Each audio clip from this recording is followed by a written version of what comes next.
It is Vanguard. good. Sorry. It is what it is, you know. Yeah. I'll make up for it with my deep voice.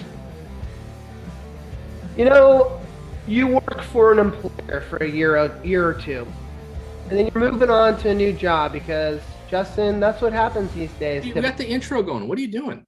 That's what I do during the intro. That's what I'm supposed to do. The new show flow. Sorry. My God. Continue. And then you're moving on to a new job, which is pretty typical these days. 12 times in the lifetime is the average that people are changing these jobs. Anyways, you've saved up, $4K in the 401k plan, and now you get some paperwork, right, from your past employer. What do you want to do with this money? Do you want to roll it over into your next employer's 401k plan? Or do you want to get that new big flat screen TV? Or as Cat Bar Champion says, maybe you take the boys or the girls to Vegas and you partay a little bit with that 4K. I don't know. You got options. Well, according to the Retirement Clearinghouse, $92 billion leaves the U.S. retirement system. Yes, I'll drink for that. Every year because of Americans who switch jobs and prematurely cash out. Let me take a swig. Mm-hmm. Yeah. But don't worry, people. Oh, God. Fidelity, Vanguard, and Alight are here to save the day. They're going to solve your problems. And now Empower, too, is on board. The article from 401k Specialist magazine reads, Portability Consortium adds Empower. Courtenay, are you familiar with this concept from Retirement Clearinghouse as a portability services network? Yeah. And this group that now includes Fidelity, Vanguard, and now Empower. Are you familiar with this thing? Yes, definitely. So the idea here is instead of having to do rollover paperwork and stuff, and I'm kind of piecing the pieces together here. If you leave Fidelity and you're going to Vanguard, or you leave Vanguard and you're going to Empower, they're going to just kind of make this shit swap over automatically, huh? It's just plumbing, man. They're just building some plumbing. That's it. Plumbers. When I first heard about it, I was like, why? Like, what's the purpose? But now paperwork, inertia, stopping leakage. Stopping leakage. I'm thinking it's that $92 billion I just mentioned, right? It's all these under 5,000 balances that instead decide to cash out and get that TV or take that trip to Vegas. Now, Fidelity, Vanguard, Empower, Alight, more to follow, get together in their dark boardrooms and say, I know how we can keep on to this money. We'll just flip it on over easily for everyone so they don't lose it. I don't know. Justin. Sounds like you got, are you saying like from the tinfoil hat, like they're just doing it to hold on to the money and trade the money? Is that what you're going at? Well, I will put on my tinfoil hat, and in the article they state that they feel like it'll really help minorities and people of color and fucking people that are poverty stricken, which I can't help but chuckle a little bit with that one. You cannot deny that, but I do like what they're doing. If you said 92 billion is leaving, by the way, you owe one for television too. I mean, that's a shit ton of assets for these people. And, we have a problem with savings because people are taking their $4,000 or their $1,000 just being pushed out right away. And it's not, it's just showing up in their mailbox. Exactly. Put them in the position to just do it automatically. We're going down automatic enrollment anyways. Why not just keep going with this? You guys are right. I was trying to take the kind of adversarial point, but I was going to ask you, isn't it my right to decide whether I want to spend that $3K on a TV or not? And I'm guessing maybe I still will have the rights. You still have the right. This is just making it so you don't have to fill out more paperwork. And that's all people want. Look at how good automatic enrollment works, right? People get into it because they don't have to do a damn thing. And if it's going to be automatically ported over to their new 401k, they're going to be happy about it. Well, God bless you. I mean, come on, let's be real. As an advisor, that would save me loads of time. Yeah, me and my staff of having to call up and be like, here's how to make out the check. Yes, we're sorry. It's going to take 2 weeks. Yeah, we're sorry. You have to mail it. Yeah. There's a lot involved in that. And think about it from the third party administrators, how often people are pissed at us because we're charging for terminated balances in the account. In the plan still, they'll be happy about that too. Good point. Although I And wonder you're how trying to track clearing- people down like 10, 15 years later. Hey, Yeah. your $6,325 is still here. It's still here. You can't shut down your plan because there's a $2,000 balance in it. Although I Can't find the wonder, person. do you think retirement clearinghouse and that's the, the people in the middle of all this, Yeah. are getting paid just by some kind of contract deal with those vendors where they kick over some cash to them and there's no fee for this auto? No. rollover? I took it from the article. It sounded like that there was getting some percentage of assets. At least that's what I interpreted. Yeah, small for those who are percentage. rolling it. That's what Michael's saying. Makes sense.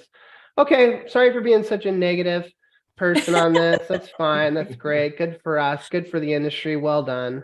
Okay. Justin, I would like to take the midtro and move it closer towards the intro. So it's not really an intro because we've already introed, but it won't actually be a midtro. It'll be a right now tro. So could you introduce our guest tro? So It's an how you outro. doing? Is that what it is? All right. Well, she's here to do a thing that she might regret, but given she called Nerdy Chad a jackass yesterday without hesitation, I'd say she's right where she belongs. And don't worry, Courtenay. Chad's last minute cancellation today has nothing to do with you putting him in this place. He's sick. Joining us today from Alexandria, Virginia, where she resides with her husband, 3 kids, and 7 chihuahuas. She's the president and chief planologist. I lie all the time during these things. He makes you shut up. And chief planologist, which makes you sound like a barista. I'm sorry. Anyways, of retirement planology, Courtenay Shipley. I feel like you called her Shitley. Shipley. Courtenay That was definitely a middle school one. Thanks. Shipley. You're right back there. I'm sorry to bring you back there. Now, I want to know, I think I asked this before and you were just really polite. I said, I mean, honestly, am I supposed to call you Courtenay the way it's kind of spelled or Courtney? And you're like, you can call me whichever one. You can call me the whatever you want. Yeah, it's fine. Yeah, okay, I'm going to stick with Courtenay. There's extra vowels in there. If it helps you remember how to spell it, go for it. You got to spell things right, bro. I threw that into Chat GPT when I was writing these things, and it definitely commented on the number of vowels in your name. Did it? Yeah. Thanks, Mom and Dad. Thanks.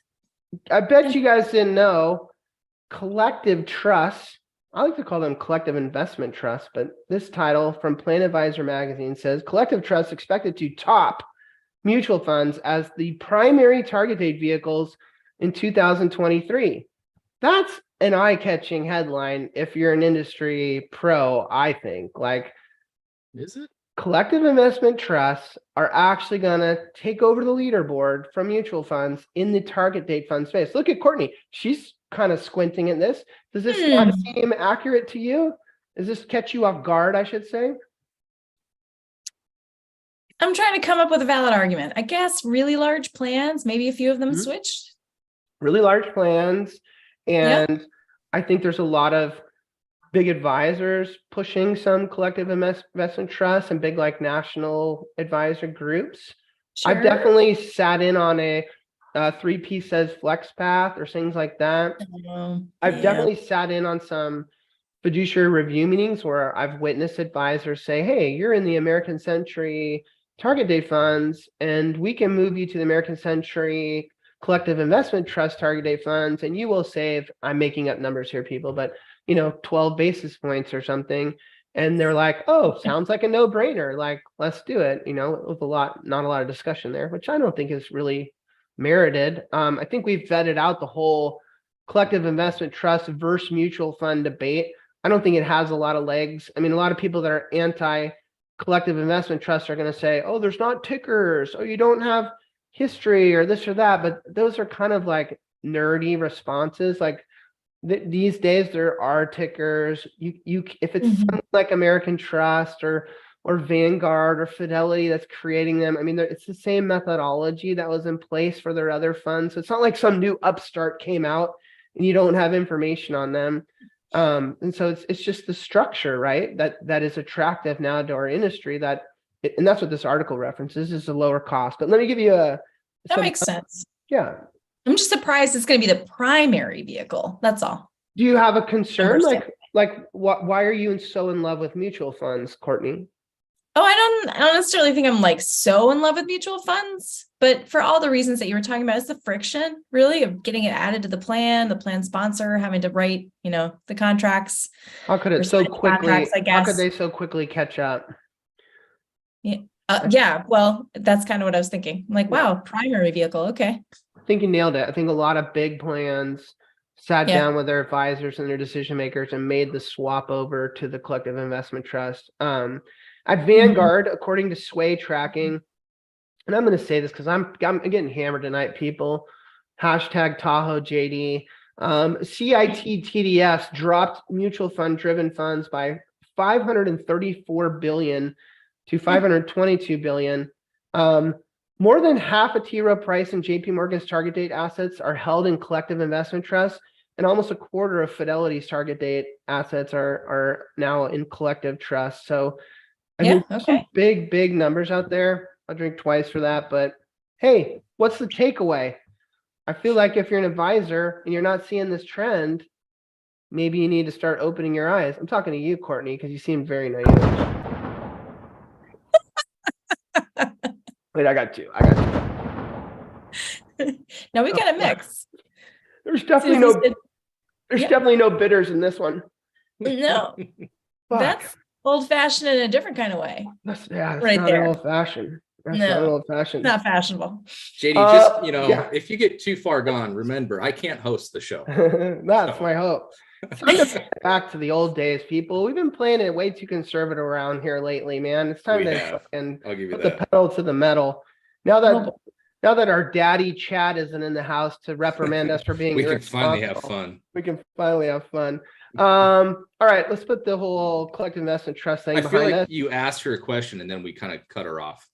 Oh, fine. I'm just here for entertainment. It's good. No biggie. Can I ask the two of you that have a focus not, I don't think, in the mega space, are we seeing the Hancocks, the Empowers, the Principals, I said John Hancock, the Nationwides, are the programs for like 20 million and less offering collective investment trusts in their lineup of funds? They are. Okay. Yeah, they are now. Yep. So it's a thing. It's a thing. It's a thing. It's a thing. Next headline. Vince Morris of One Digital does his best DJ Khaled impression with "and another one." Fuck that up, but you know what I mean. Imagine I did that in a cool way somehow. I don't know what happened right now. I heard it, so you're good. I know exactly what you're getting at. Yeah, these fuckers bought another. I mean, I think it was last week we talked to them about buying one. Oh, this is another one. Yes. Oh shit! I couldn't open the link. You didn't send it. Wait, say that again. Say it like DJ Khaled. Another one. I can't say it like he does. Shit! No. Back-to-back weeks. Okay, I see what you're saying. Yeah. Damn. All right. So they bought it. They bought another one. This one is a team of 5. They're called Mid-Cap Advisors. They're a team of 5. They work with 60 employers, so not that big of a 401k shop. But they have 450 households. Remember, we talked about this last week, people. And so clearly, Vince Morris, One Digital, is in their sights are these plans that aren't just retirement plan advisors, but also have this wealth management side. So nothing there. Just wanted to mention it. I think that's kind of across the board. They're looking for as many households as they can, in addition to retirement plans. Yeah. Right. Well, I mean, all the aggregators but when they first started, I think you're totally right, Courtney. But when they first started, I feel like they were snagging all these like retirement plan experts. Like when they first went out there, and they weren't One Digital, but they were Resources, and Vince was at the helm. They were snagging all these retirement plan pros. And now after the One Digital acquisition, they've clearly like broadened their strategy. And hey, this is convergence, people, right? This is what we're talking about. We're talking about convergence. One Digital is very aware of it, and there's value in a shop that here's the chat nuggets. There's value in firms that do both, right?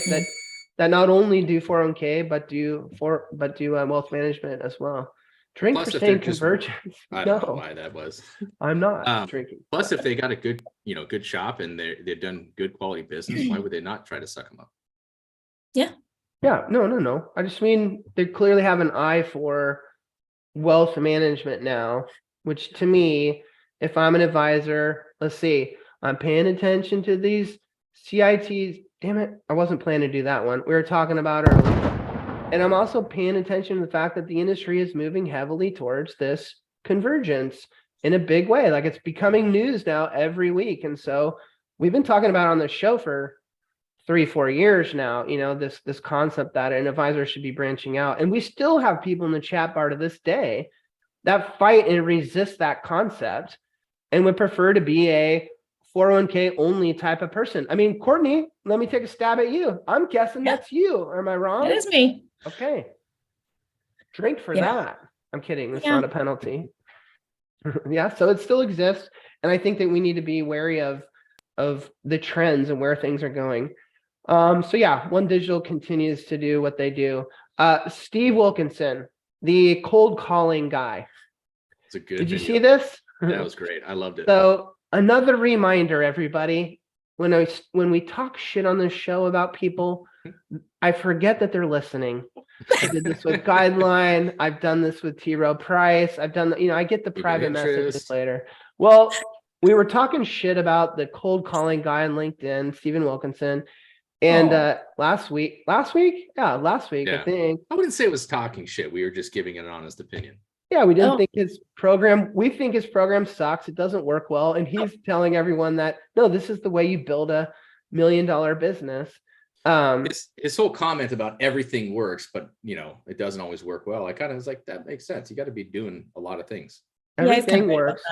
Nothing works well is his quote. And I just think, well, let's try not to focus on the things that don't work really well and focus on the other ones.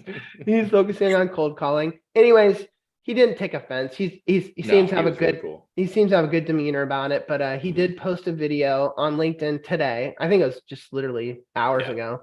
And he took clips from our show, or a clip from our show, of Chad giving his program shit, and then countered Chad, which is kind of funny. I love that it was nerdy Chad that was called out. So anyways, go check that out if you want to. It's on Steve Wilkinson's LinkedIn post. We're going to spin the wheel. Justin, you're going to take Robe Guy. I'm going to take Chad, and we're going to see who's going to pound a Smirnoff Ice or a little Malort. Brandon, nothing more. Spin that beautiful, beautiful wheel of ice for me. Can you please? The wheel of ice, the wheel of ice. Oh. Tonight's my night, people. Oh, shit. I was going to go into God, I can't even open this damn thing. Oh, it's Malort. Malort. I can do that. Wait, hold on. Is Malort, it's not mixed with all this time? I never knew that. No, just a straight up, good solid. Here we go. All right. I'm going to pound this. And Delicious. then we are going to celebrate last week's chat bar champion. And we're going to go through the list of what was delivered to their house today. Are you ready for that, Courtney? I'm ready. How excited are you on a scale of 0 to 10? 9.8. Bottoms up, man. Cheers. There we go. Get it down. Yes. Oh boy. Okay. All right. Last week's chat bar champion was none other than the cat bar champion, Tony Davis. Congrats to him. It was well deserved. I went with the theme this week. I don't know. It just kind of dawned on me as I was deciding what we should buy and ship to his doorstep. And so I went on a theme. What is the theme, you ask, Justin? What is the theme? Well, let me start with the first product. Let's see if y'all can figure out the theme. How about that as we go through it? You want some type of artificial intelligence theme, or let's see. Put your guesses in the chat bar on what the theme is as we go through this. I got them dude wipes, flushable wipes in a mint chill flavor. None of them are flushable. Do not flush. Oh, but they feel so but that's good. what it says on the package, Courtney. And I'm sure they feel good, but don't flush them. I want to, I don't want to use that hard toilet paper. I want to use wipes. Don't flush, just throw them away. Just throw them away, because if they otherwise were- your toilet is going to become, your plumbing in general is going to become interactive, and that's not what you want. If they were baby wipes, I would still use them, but you put the name dude on them and then it becomes socially acceptable for me to use. Mhm. Fair. I also got him a Clorox toilet plunger and brush with a carry caddy. So Nice. you're set up in the toilet area now, Tony. I did get you Between some, these two and his emoji, I know where you're going with this. This is in case you run out of those dude wipes, we got you That's all Angel about the Soft plumbing. toilet Right. paper, 16 mega rolls just for you. We got you some Febreze odor eliminating air freshener, the original scent with Gain, the scent. Why do I do air quotes? It's actually Gain scent, sorry. Actually, Soft scrub sapphire water's toilet care. I think these are things you can just drop in the bowl itself and it'll kind of clean it up. Clorox disposable toilet cleaning system, 1 toilet wand, 1 storage caddy, and 6, Tony, 6 refills just for you. did you send him the cat? You didn't send him a cat too, did you? That Clorox would have been epic. a Clorox toilet bowl cleaner, clinging bleach gel, ocean mist. I want to say flavor, but I guess it's scent, not flavor. Don't drink the Clorox, Tony. Don't. Yes, we did get you a Smarty Cat catnip toys and Skitter critters just for your little buddy cat you got there. I got you a potpourri toilet spray to kind of freshen up the air. And then unfortunately, shame on you, Instacart. My Pepto-Bismol and my laxatives didn't have them in stock, so they refunded me. But why did I get you all this stuff? Well, I also got you, Tony, 12 cans of refried beans. So, I don't know. I figured maybe you'd need it after that. No, That's no all I got. Imodium AD or anything in that? No, and that's like $120 at that point. It's like getting out of control, Tony, congratulations.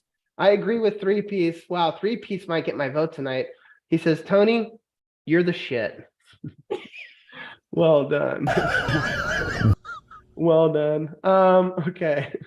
Courtney, I'm gonna kind of brag about you on the internet right now. Okay. A lot of people are throwing content out there. A lot of them didn't listen to their close family and put out videos and stuff like of a real horrible quality and don't have a lot of value in them. I'm really getting tired of all the LinkedIn videos out there. I wish Jake Russian was slow his roll a little bit and stop motivating everyone to do all this kind of stuff. I'm just kidding, Jake. Calm down. But Courtney, you do it well. Thank you. Fucking do it well. Not only when you're just by yourself, kind of presenting your own subject and topic, but you also bring in some guests from time to time and talk to them in like a podcast format. And I would recommend anybody out there that's a 401k person to go check this stuff out on her LinkedIn. It's phenomenal. Thank you. I did a lot of them in prep for this show, but I've seen some in the past. You had me on once before. Yeah. So I was aware of it, but I don't think I was quite aware of how well you do it. And I would put you in that Jeannie Sutton category of top-notch places to go to kind of get up to speed. Someone had asked you on your show about Secure 2.0 and what you thought about it.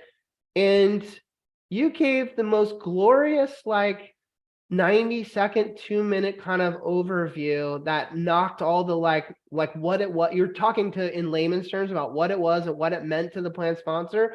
And I was running on the treadmill listening to it, and I remember saying to myself, she just nailed that shit. Like that was so perfect the way you kind of overviewed it. So anyways, everybody go check that out. That's my kissing ass to Courtney. Thanks. One of the ones you recently did was top 5 things that go off the rails when selecting a retirement plan advisor. And don't worry, you don't need to remember what those top 5 things. I wrote them down myself, so I'll take you through. Okay. And Great. you give us your take on them. Number 1 was, okay, so I'm a plan sponsor. I'm trying to hire a new retirement plan advisor. These are things that they all fuck up on all the time. Okay. All the time. Number 1, haven't actually done any real due diligence. What are you talking about here, Courtney? Oh, just we grab the nearest person. we said, oh, you're a financial advisor, you can do our stuff. Oh, you're our yeah, you're you our know. you're our CFO's brother from down the street. Oh yeah, I'm gonna change for that. Nephew's brother's college roommate. So Yeah. what kind of due diligence should they be doing? I mean, this 401k stuff is pretty serious. Being fiduciaries is pretty serious. Acting in the best interest of the participants is serious. What type of due diligence should it look? I'm already hammered, people. Due diligence should they be doing? Speak the words out of your mouth, JD. Due diligence. Well, I think number one, like, who are you hiring? Do they actually work with retirement plans? Like, come on, That'd be a good question to start with. That's a low one, right? It's funny you say that. They don't ask that a lot. Yeah, they don't, believe it or not. So yeah, we should call it due diligence, shouldn't we? Because dudes, how many retirement plan advisors are women? How many? Do we know? I think like 18%. No way, bro. It's about that. Is it? But those are totally made up statistics. 20 to 20 nationally. Yeah. So that's step one. Like, who are you hiring? What's their firm? Can they spell 401k? Do they know what anything is related to 401k plans? Have you heard from some of their current clients? Do they have some referrals? It's a good one. How long have they been doing 401k How long have plans? they been doing this? Do they have credentials that are related to retirement plans? One thing that drives me crazy is, well, they have a CFP. I'm like, that's great. That's a certified financial planner. Drink from that hard stuff. There you go.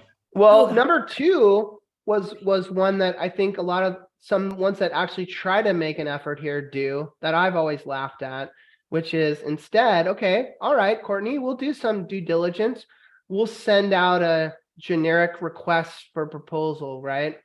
And we've all seen these things. Like there's just this laundry list of questions. What is wrong with these in your opinion? Why are they not valuable? The laundry list of questions? Yes. Oh, I got one once that asked me how many people I had in my marketing department. And I was like, we have really jumped the shark on this RFP, haven't we? Can you please tell me how that relates? You get it. You get it though, right? They're like, okay, what are the questions I should ask? And then someone hands them this generic request for proposal with all these questions. They look at it and they go, oh wow, this is really robust. This looks good. This should really vet out the good from the bad. Here's my problem with them, and I've always felt this way, is if you've ever gone through one and tried to answer it from a vendor's perspective, which I have done on behalf of our company. We talked about this last week, Samson. Remember, what did I say? That was about making a yes. Like, you can make a yes. I forget what the term was, but you can answer any question yes if you want to. Like, there's a spectrum of yeses. And so when the questions are yes or no, like, do you do this? You can be like, well, yeah, kind of. I do that. That's fine. I mean, if you really could go through the whole thing and be like, you're not getting down to the nooks and crannies and the devil in the details about these things. So that to me is where it's barely worth the paper that it's on, because what are you discovering from any of that kind of stuff? So I'm with you. How often is it applicable to, especially the market we all work in, right? It's not. It's way overboard. Yeah. Well, overboard for the smaller. Fun tip here is that the Retirement Advisor Council just put out a shorter RFP that's aimed at like the smaller plan sponsor to try to help with that. Drink again, Courtney. Okay, Courtney, do you understand what's going on here? There's you just tried again. Get it going. Another one. No. I very much agree. You cannot say an acronym, or else you have to take a shot. I have in my past, when I used to sell plans, because everyone on this show knows, when's the last time you sold a plan, JD? But I have gone into clients that had requested those. We filled them out. I was presenting it to them, and they started to kind of go through it in like a review of us as their third-party administrator. And I had vocally said to them, like, that's a piece of shit. Like, you just put that aside. Let's talk about what it is you guys are looking for. Let's figure out if I'm the right size of firm. Where have firms let you down before? Like, you're not going to learn anything from those 3 pages of answers that we went through. I'm not going to look any different than the next person that comes in. And, I think a lot of decision makers appreciated when I said that. Like, it's so ridiculous, those things. So I agree with you. I think really too, you're just trying to prove that the person can solve your problem, right? That they have the answer, because it's a big black box. You're up against competitors who are like, oh yeah, we have a bunch of retirement plans and it's great. And we're going to solve your problem. And you're like, but are you like, can you really solve our problem? Can you even define our problem? So that's really what the request for proposal ought to be about. Nice. Check swing. Very good. No, you're right. And in defense of them, I have seen some that are more customized. And so if a client was more interested in, say, robust education at a variety of locations, and they actually carved a question or crafted a question that way, I was like, oh, good for you. Okay. You're actually trying to vet out, like, if this firm can accomplish this, you got 6 states, you want this often. Those are great questions, but you don't see those on those generic ones very often. The third top 5 things that go off the rails when selecting a retirement plan advisor was spreadsheeting it. That was my term, but you brought that up. Basing the decision on a spreadsheet on costs. This is something you see plan sponsors doing to this day. Yeah, absolutely. They'll come back and say, oh, well, everything seemed pretty much the same, so they were less expensive. Okay, good luck to you.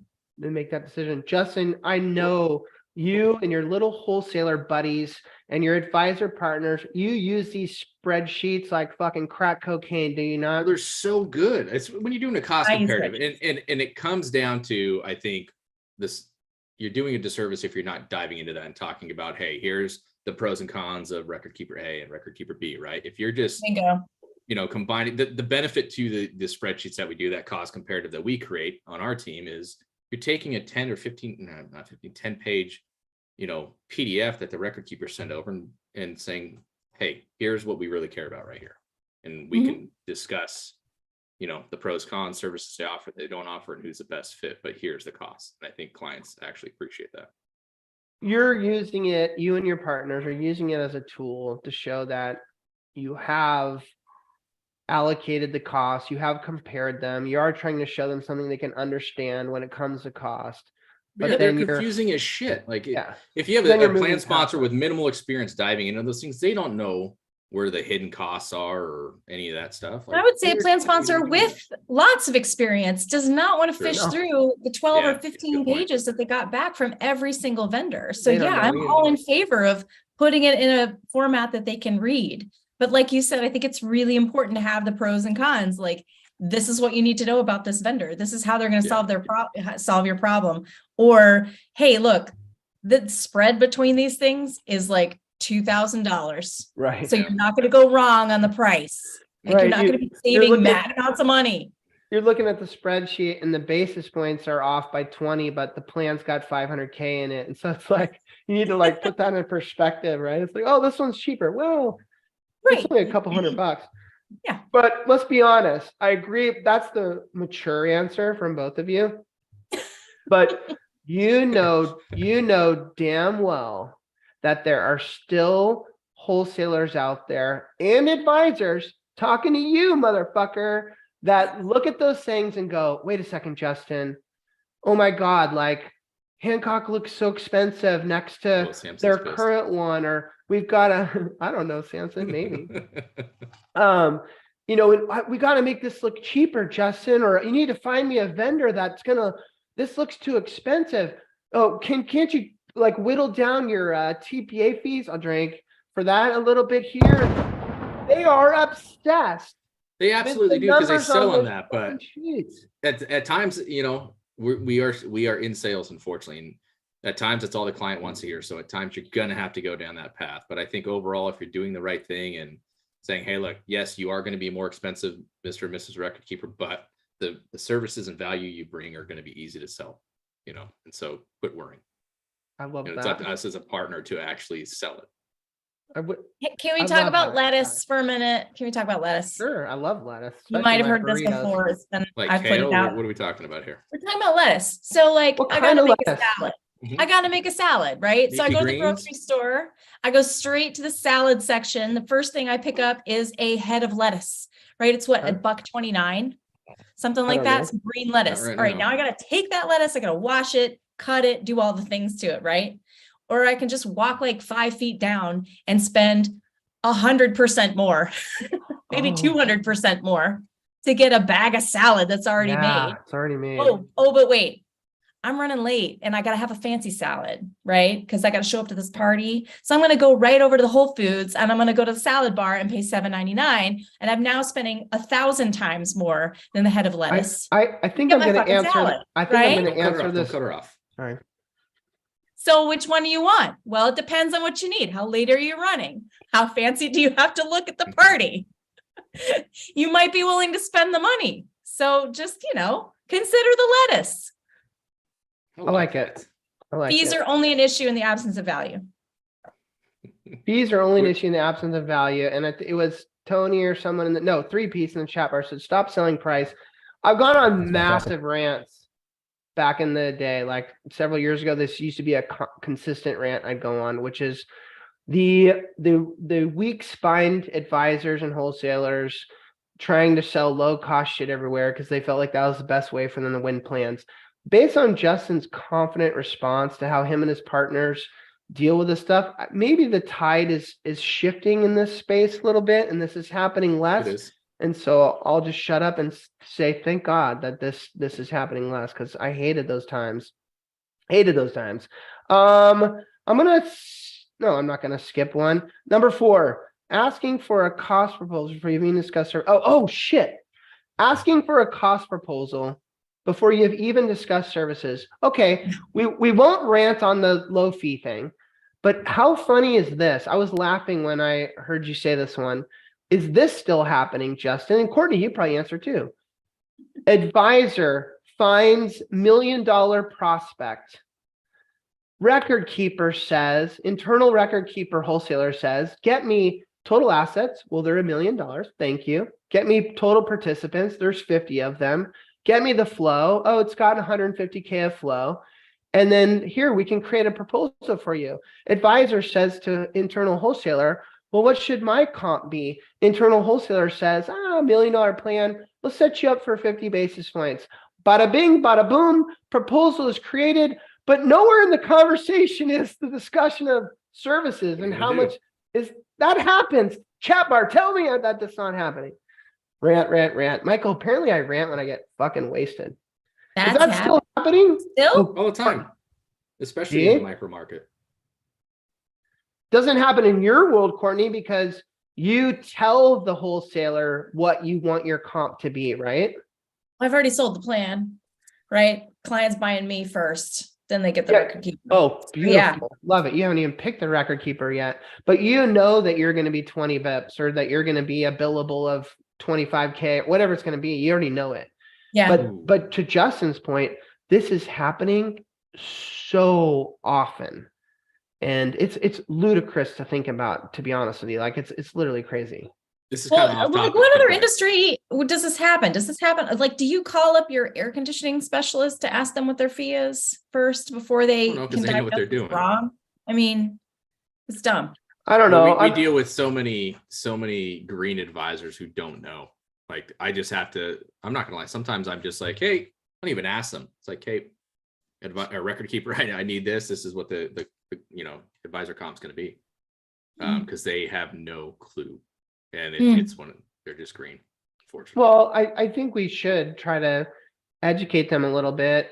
And I think plan sponsors would appreciate it. I would feel very awkward as a plan sponsor or decision maker that if you were placing a Voya proposal in front of me where the comp was already there and I hadn't even had a discussion with you about how many education meetings I needed, how many fiduciary review meetings I needed, whether I needed this or that. Like I don't even know how I'm supposed to trust you if you somehow already know what the price is.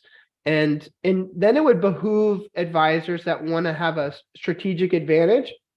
If this is happening, then you better be the guy or girl that's not doing that. And the one that walks in after the person who pitched their fee proposal. And you say, well, I don't know how I could tell you what our fee structure would be. We don't even know what you want yet. They would be like, oh my God, let's hire this person. That they're actually talking some logic here. So, well, yeah, I think it happens more in the startup market because those plan sponsors don't know what they don't know, right? So a lot of advisors get away with not knowing a lot of that stuff and having those conversations. But I mean, obviously in Courtney's world, that doesn't happen. And Courtney, I wanted to ask, so you said you get in and get broker record from the start before you go out, even talk. We're not a broker. We're an advisor. Whatever, advisor, Okay, sorry. go whatever. on. Same. You know what I'm same. saying. Yeah. Same. Same. No, it's not the Oh same. yeah, in my world it is. It is. Same How- fucking thing. what- We'll save that for another show. It's Yeah. a separate set of laws. But those laws, Don't get technical with me. That's not what we that's do on another the show. debate. That's Okay. another debate. So how often are you going in there and becoming the advisor first before even recommending any changes versus you're coming in and sweeping everything like, hey, we're moving the record keeper, we're moving the TPA, shit. And you're hiring me.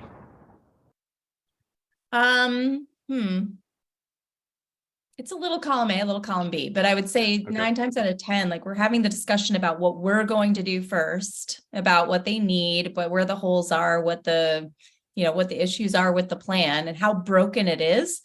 If it's just like super underserviced, then maybe we stay with that record keeper. Maybe let's try and not change everything all at once, but like layer it on, if you will. Yeah. Kind of it's path of least resistance, I guess, but it's more like, do we have to get a new car or can we just change a few parts out? Well, can I ask you, Courtney, like, No. are there really bad record keepers? Are there really bad record keepers? I mean, is there a record keeper that you for can't- accuracy and timeliness, right? And then you're also paying for it, the rest of whatever they're providing. So all the education, all the resources, all the whatever, right? If they can't get the accuracy and timeliness right, then we have a problem. So yeah, there's some bad record keepers. I guess my point was like, I like the concept of like you coming in as an advisor and saying, hey, let's kind of fix things. Like, Yeah. because if you're with Foya, Hancock, Principal, Empower, Fidelity, whatever, like I can't look at any of those and say like, oh, you're with a shitty record keeper. It's more No. about like, how do we manage it within it? And so there is two big schools of thought. They're the advisors that come in and say, let's move you to something Right. better. And then the advisors that come in and say, no, there's no bad record keeper. Let me just fix this stuff, and get you set up. So that's why I Yeah. asked. I would agree. Yeah. The last But again, one it was comes back to like what their experience has been. If they've really effed some shit up, like that's an issue. And maybe it's not repairable because of that. And they have to move. So you want to be a salesperson in those situations and take advantage of that. But I always feel like if a plan sponsor had a bad experience with record keeper X, it's usually a person problem, not a vendor problem, right? Like it was someone in a cubicle that fucked up. It shouldn't be representative of the company as a whole. Now, if as an advisor, you've got 50 plans with record keeper X and 25 plans with record keeper Y, and you've figured out that record keeper X has a far better kind of internal operations as it relates to service and a ticketing system for getting tasks done, then great. You should go to market with that and promote that. So God bless you. And if you're out there and you know of such of those things, I'd love to hear about them, so we could talk about them on this show. But in general, I feel like most of those companies, I give them a lot of shit on this show, but most of them are doing the best they can and do a pretty decent job, comparatively speaking. God, I'm running out of shit here. You want to play a Get to drink or you want to play a game, or do you want to talk about another 401k subject? we didn't get to number 5, Michael says. Well, number 5 was looking at cost over value, so I skipped Oh. it. I'm like, fuck, we kind of already beat that dog. yeah. Don't beat dogs. I mean, Of I say course. we introduce her to a lamer game. Beat the horse. Lamer beat game. the- Damn it! Mm. Don't do anything. You want to play a game? Let's do Yep. it. Okay. Let's play the non. Anything to do with naming dinosaurs, I'm really good at that. Oh shit! Ooh, I wish I really? would have known that. The non-lamer game. Got a 5-year-old, got to know him. The best game in the world, the totally authentic and totally original Nope or Dope game.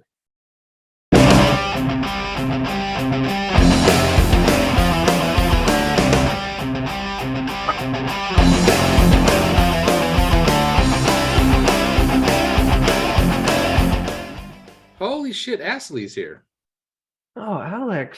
Dude. That picture you put on the internet of you 10 years ago Looks the same. at Napa or whatever. No, I was gonna say you look like you're He hasn't 15. aged. You look like you're 15 years old in that fucking thing. I thought he Like, did. and I'll drink. Anyways. I said the National Association of Plan Advisors. All right, Courtney, the way this game works, Do it. let me swallow the bourbon first. The way this game works is I'm gonna give you a subject, a concept, something pop culture, whatever. Oh And no. you're gonna let me know if you're nope with it or if you're Uh-huh. dope with it, and then you're gonna tell us a little bit why you feel that way. Okay. Okay. I've recently been getting back into my running. I got some new running shoes. I'm feeling super fired up, so I've been running. And I wouldn't say I'm the best runner on the planet, but I've been driving my car with my wife these days, and we look on the side of the road sometimes and we snicker and laugh and talk shit about some of these people that are running, but they're not running. They're like walking. I mean, they're Called speed walking. but they look like, no, it's not even speed walking. It's really just they suck at fucking running, and they're running like a 30-minute mile, but they're still waving their arms and they've still got the lycra on and the shit. And I'm like, bro. So anyways, pretending to run, but you're actually walking. Are you nope or dope on this, or I'm just an asshole? Oh man. Who you I asking can't right win. now? God. I'm going to Courtney first. Go. Okay, god damn. Go ahead, Courtney. I got something I gotta say. And it's in line with the chat bar right now. Hey man, like What was the chat bar saying? these fuckers for getting out there. Come on, they're Yes. Oh, trophy for they got everybody. steps. They got No, steps that's- to take. Trophy Fucking for exercise. everybody. That's how you know you're in California, because people are being assholes and judging you for trying to exercise outside. Is this your? Oh, it's not even that, bro. If it was that, I'd be like, I'm down. I'm talking about this person's going slower than a walking person. Like if someone's walking their dog, they're gonna pass them. But they got on their running shoes. They're going. Go ahead, Jen. Did you talk to him about it? Did No, you say, hey, you're running real slow? I did What's the- I do the right thing. I just talk shit about them. Justin, are you Right. dope or dope on this? up? Hey, as long as if you're out there doing your thing, getting some exercise, getting some sun, all the power to you. You're okay. All right. Well, here's the asshole. The asshole says, look, Okay. based on my visual assessment of what you're doing, this is Highly accurate. This is Highly accurate probably assessment. not the form of exercise that you should choose. Because if you want to go for a walk, go for a walk. That's a great form of exercise. Like just go out and walk. Like I'm cool with that, especially if you're a What grandma if- or a grandpa. But if But you're what gonna if you just run- caught them for a second and they were yeah. between runs? Like, what But if what they're if- doing interval running and What they're if just in there's- their walk Courtney, section? Courtney, you had your chance to answer. This is my fucking chance, okay? But if you're going to decide to go out and run, then fucking run. And if your knees can't do it, your ankle can't do it, your fitness, whatever, then maybe you should be on the bike, or maybe you should be doing fucking Pilates or something else. I don't know. We'll go on to the next one because I'm getting tired of seeing these motherfuckers. Okay, you're at a restaurant and they give you the menu. It's time to figure out what you want to eat. Michelada. And ooh, I love those. And you pull out your phone and you turn on your flashlight so you can read the fucking menu. Are you nope or dope on using your flashlight in a restaurant to lighten Why the don't you menu? wear some fucking glasses, man? I mean, Wait, let Sound me like drink you. this beer as fast as I can. I'll get more angry. Courtney, it's you first. Nope or dope on a flashlight to read the menu? Why are we hating on these people, man? They're just trying to order. Because I'm drunk and I'm fucking angry. Go. Can we talk about your hat instead? Yeah, we'll do that last. We'll do that last. But are you dope on the flashlight? You're dope. That's what you're saying. So say it. Say dope. I just don't care. Like, I don't even have an opinion on this. Whoa. Yep. Someone's pulling robe guy tonight. Justin, are you nope or dope on flashlight for the menu? Do what you got to do, man. I mean, what if it's just a dark, ambiance in there and you need a little flashlight? You're getting old. I'll tell you what you do. I'm sentimental towards this because my parents are getting to that age right now, and they're having to put on the glasses and they need a little bit more light. It's like, yeah. Fine. I'll tell you what you do. You don't succumb to those withering away skills. You say to yourself, maybe I'm getting personal here, Courtney. Maybe this is me. Maybe I want to pull the flashlight out. But you say to yourself, I'm at a Mexican restaurant. I think I could take a pretty good guess at what's on the menu and not look like an old guy that has to pull his phone out to read it. So I'm just going to take a stab that they've got 2 beef crunchy tacos and order that shit. And I'll look like I can actually read it. I don't know. Maybe that's what you do. Yeah, but when they come out and there's shit on it you don't like, you're going to be bitching about it. And you're going to send it You back. just And suck the person it who has the up. flashlight's going to just be chowing down on exactly what They're you're the doing. You just suck it up. Okay, I was going to move on, but I'll go ahead and They're let tacos. Courtney discuss my headwear if she'd like to. I just thought it was lame. Yeah, good call. That's all there is to Hold on. discuss. Do you always drink like dark liquor, or is this a new Me? thing? And I'm no, JD. I'm wondering if there's like a No. connection between dark liquor. Like I have friends who, when they drink whiskey, they're anger drunks, and I'm wondering if that's the same thing happening here. Maybe. I hope so. Yeah. Mhm. Give me some clues on how to be more angry. No, I don't know. I'm trying to be entertaining for people, and the only way I can be entertaining is to like, Be an asshole. yeah. That's my go-to. That's my go-to. Courtney, you're welcome on the show anytime you want to be here. Right? She fits right in. Courtney, you recently on LinkedIn, everyone told you this before. You had a conversation with a great woman. I should have got her name, but I'm an asshole, so I didn't. Simmons. Okay. Julie Simmons. Human resources specialist, and you all sat down and you talked about compensation strategies was the title of it, which I thought was really cool. It's about 45 minutes. Again, I recommend everyone check it out. We're running out of time, so I'm going to kind of fast forward to the end of what you guys talked about. Because you talked about, hey, compensation, total rewards, working from home. And she was very good about like, hey, take care of your employees, make sure you're attentive to their needs and giving them good directions. And so it's all great stuff. In the end, there was a conversation about inflation and how employees are feeling inflation. You mentioned the cost of eggs, which is a thing apparently these days, right? Cost of eggs. Dude, And asked her, $8. like, hey, honestly, like, how do employers deal with the fact that employees are coming to them and saying, look, things are costing more, inflation is out of control from what they're used to, because we had no inflation for over a decade. Yep. Or don't quote me on no inflation, but like it's been, pretty tamped down for a long time. And so we've seen gas prices spike last summer and all this kind of stuff. And so I have seen my own clients deal with this question and advisors kind of talking them through it, of like employees coming and saying, hey, I need my raise, I need my cost of living adjustment, I need these things because it's harder to live these days and get by. She did a great job kind of responding to it, of like being sensitive, but I wanted to get your take on this. Again, I've seen this conversation in front of a lot of clients recently, and now the clients are responding with, okay, yeah, but that inflation hit us so quickly. Like that was a very quick spike in this stuff, which is now starting to come down. And now at the same time, our employees are saying, hey, up our pay because times have been tough. We're dealing with rumors of global recession, national recession. We're seeing huge companies laying off thousands of people. We're seeing, we're concerned about the stock market and these interest rates that we're dealing with, that the Fed's holding strong and going to kind of keep notching on some points. Is this first, second, or third? And if I can't respond to that right now. And so they're kind of looking at that advisor and me sitting there going like, I'm worried about the near future.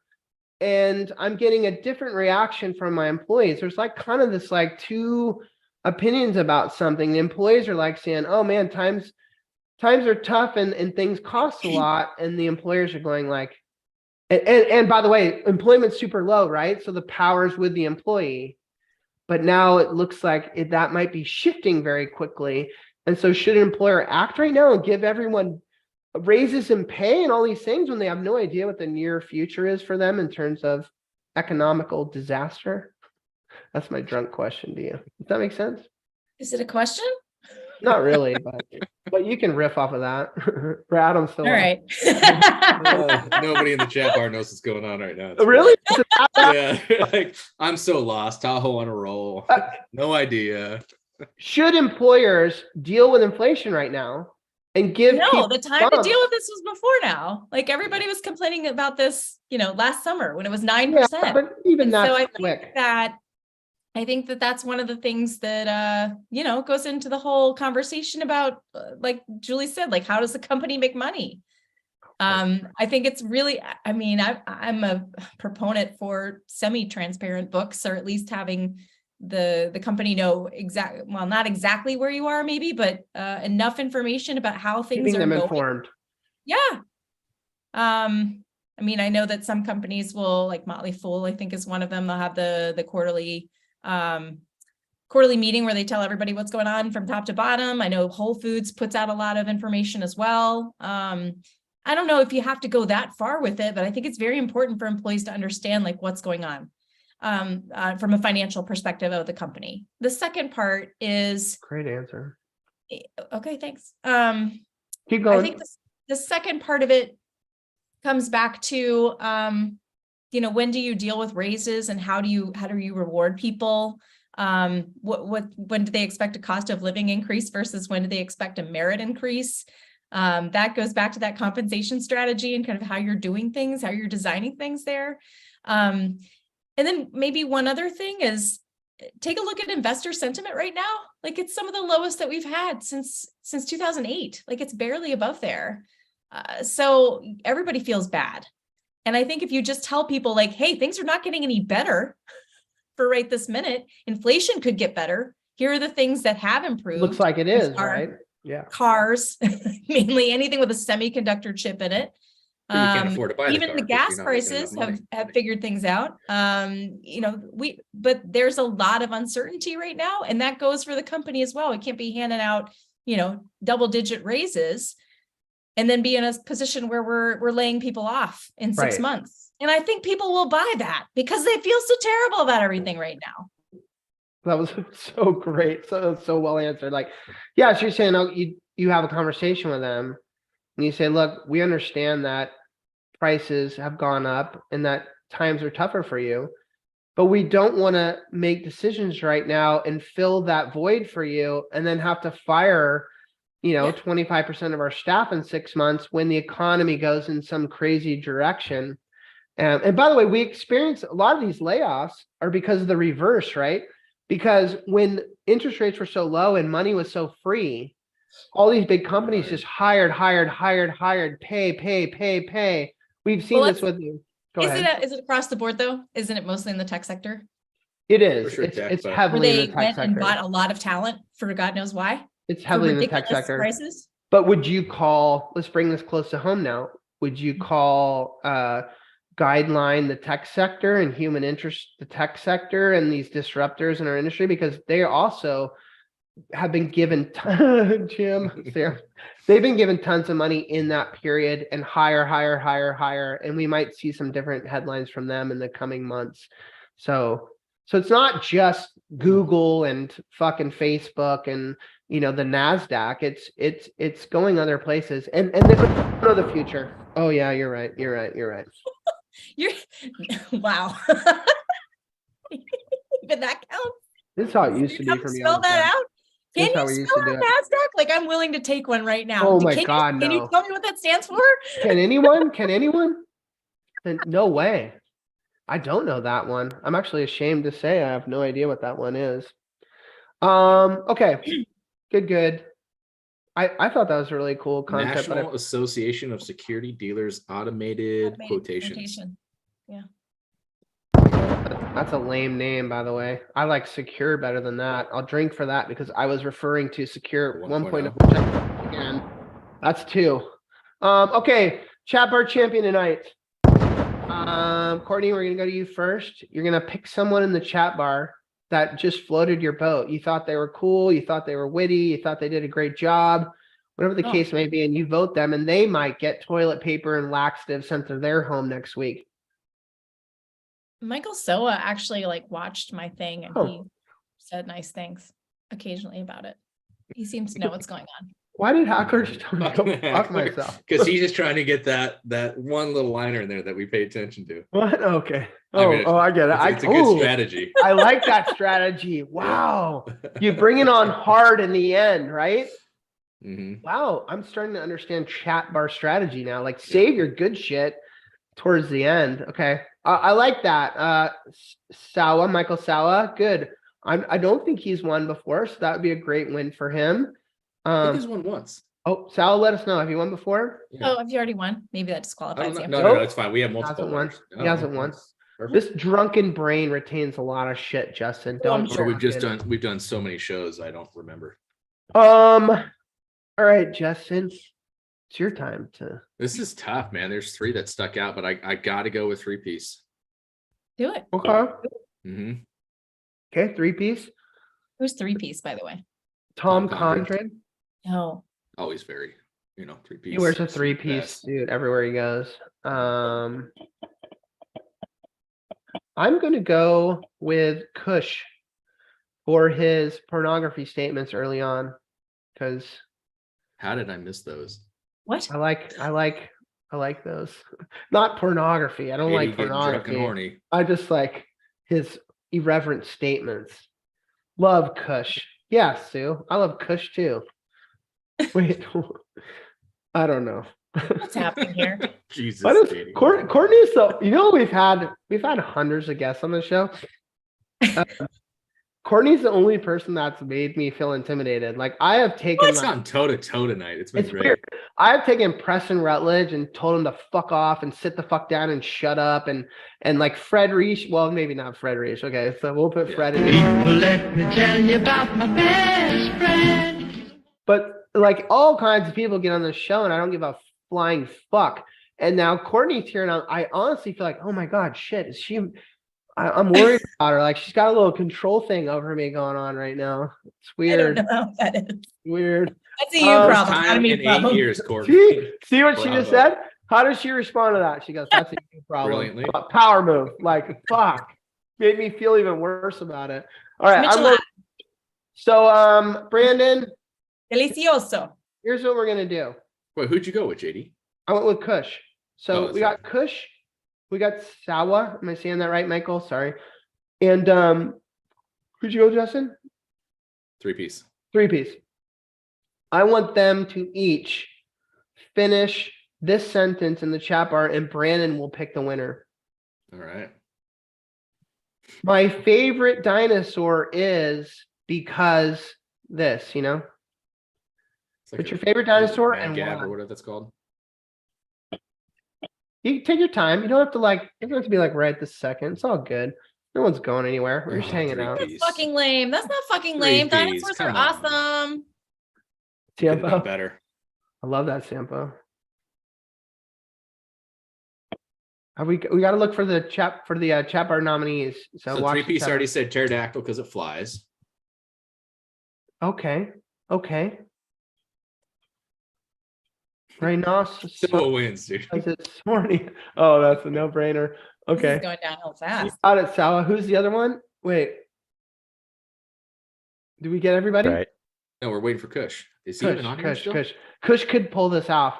Kush could do a buzzer beater right here, Dude, bro. he's not in here. He's not He's in here. not. Oh, he's even- gone. Yeah. All right, Then, Sawa then wins. it's Rhinoceros sauce. That's not a real dinosaur. Way to go, Sawa. Rhinoceros, because it's horny. Love it. You win. Oh, wait, Brandon's supposed. Yeah, he chose that. I'm First hammered. time winner. Okay, well done. Disappointed.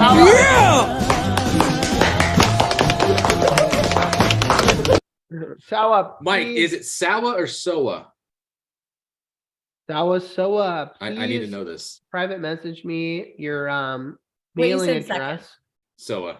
Sewing. So message me your mailing address and where you will be next Thursday around 4:30 Pacific, because we will be sending you your prizes and gifts. No, it might not be meat. Oh, Shannon, we still need to send Shannon her meats, by the way.